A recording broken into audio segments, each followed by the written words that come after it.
gudoomiyaha golaha shacabka gudoomiye ku-xigeenka koowaad ee golaha shacabka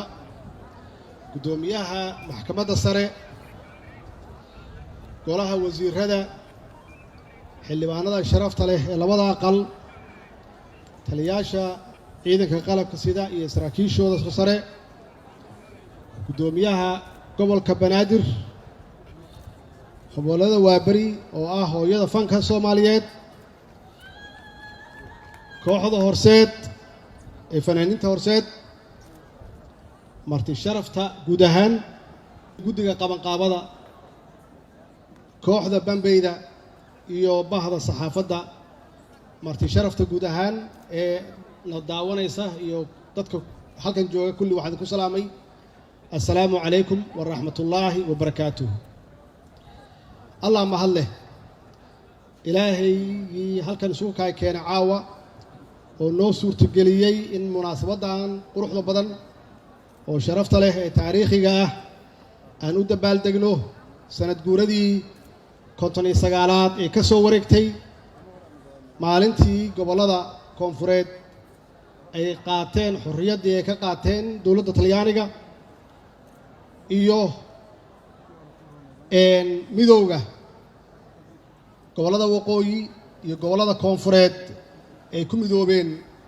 hal dowlad hal qaran hal calan waa maalintii beesha caalamku ay qireen Soomaaliya inay tahay qaran calan leh dowlad leh waa maalintii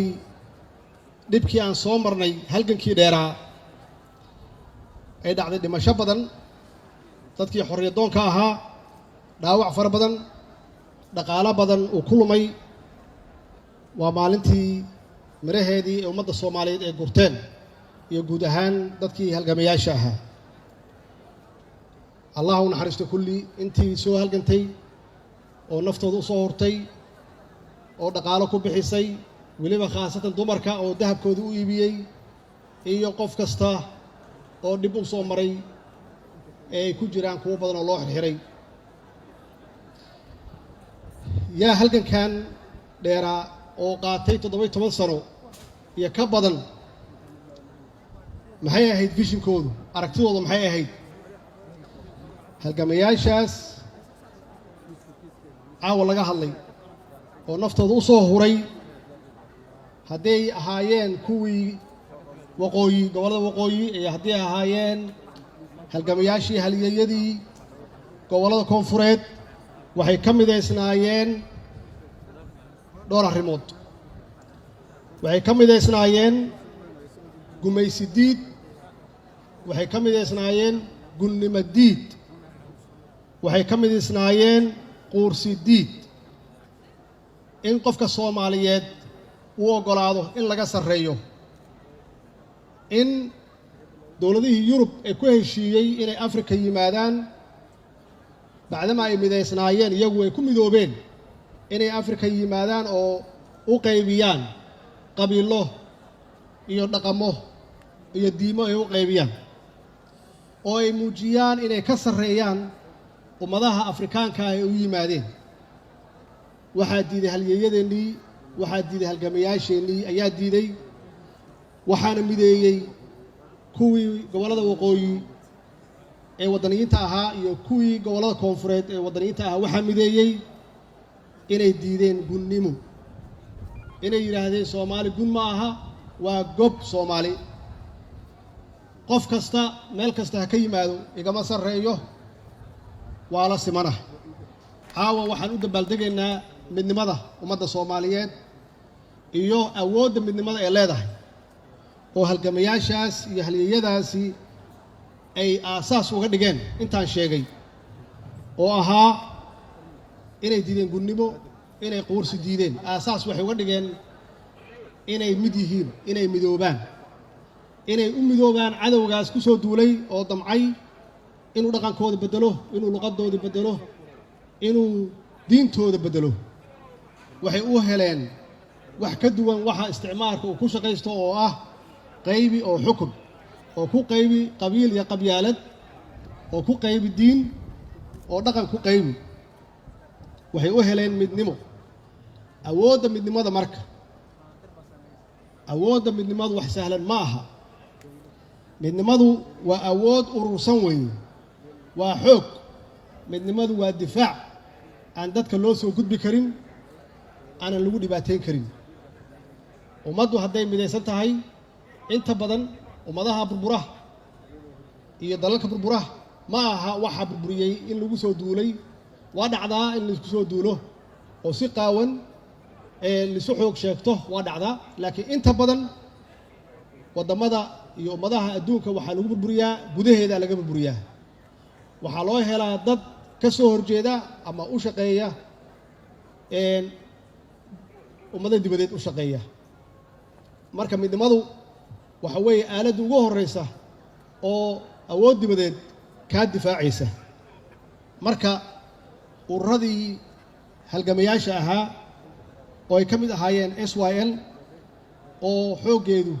koonfur ahaa laakiin meel walba gaartay oo ay Soomaali joogto iyo SNL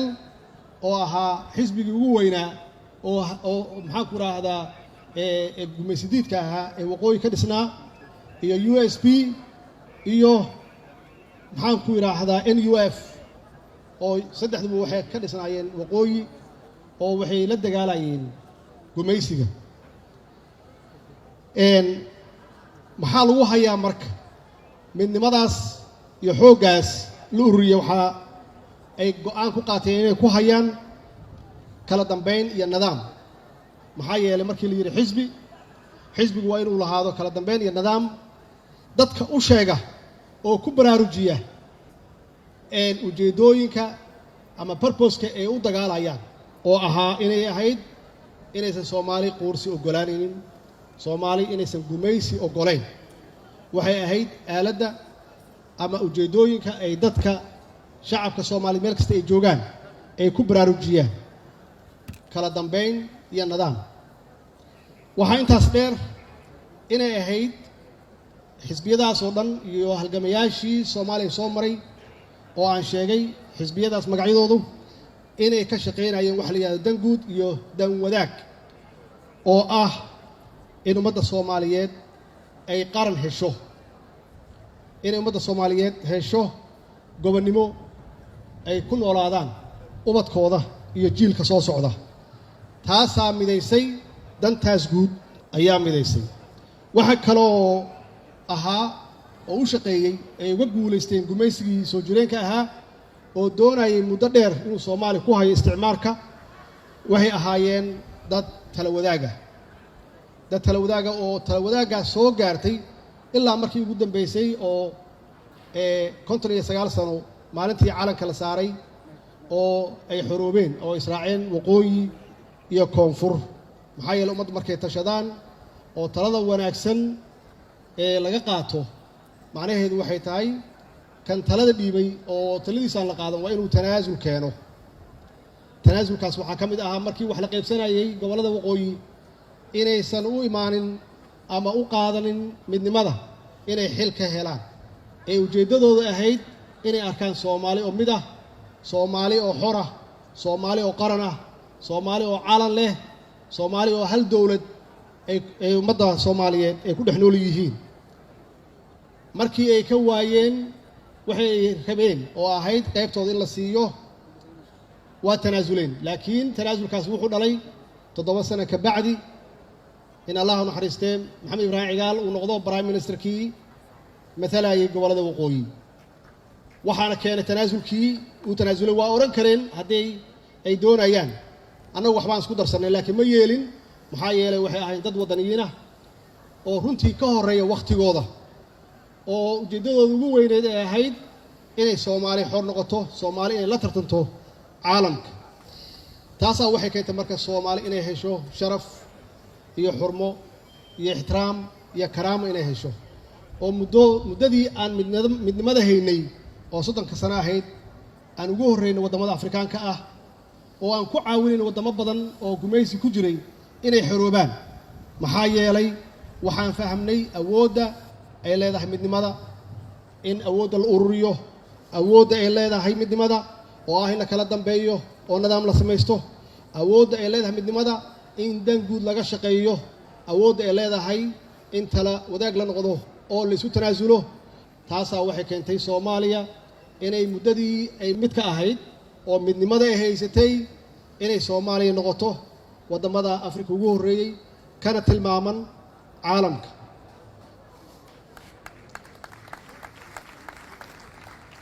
intaas oo aan sheegay waxay ku soo biyo shubatay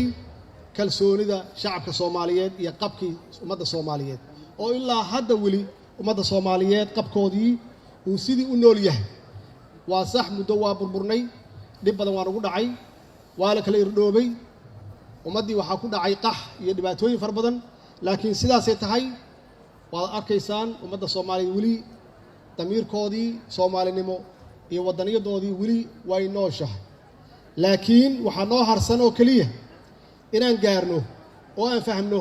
59 sano la soo dhaafay waa aragnay midnimo waxaan ku gaarnay iyo waa aragnay kala qaybsanaan iyo qabiil iyo qabyaalad